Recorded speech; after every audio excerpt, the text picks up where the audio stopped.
veteran, a Trump appointee for the last 4 years, and a candidate for Congress in Washington's 3rd District. And if you're like me, you're tired of seeing self-serving politicians who fail to stand for their constituents and America's values.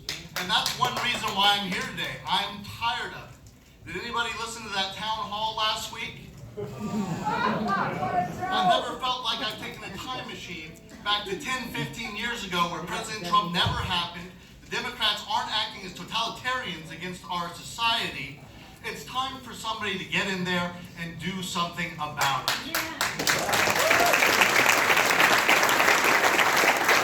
I started my career when I got out of the Navy in 2014. I used my GI Bill and went to Washington State University, Vancouver.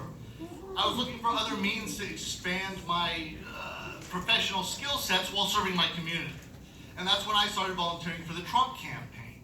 I volunteered 7 days a week while going to school full time, and we were building those Trump signs faster than the Democrats could tear them down.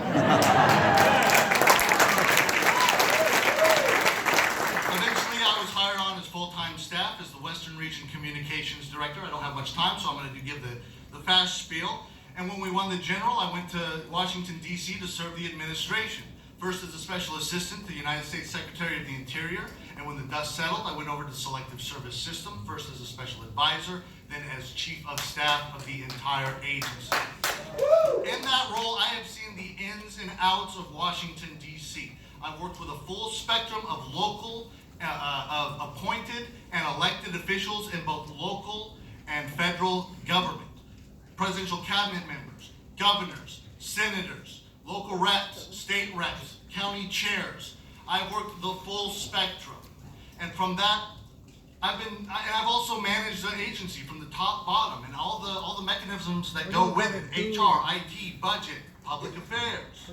So from the Navy, from my time in Washington, D.C., and from this political climate, I have been bulletproof. And I have been torture tested to withstand this, and to come back and to serve my local community where I was born and raised.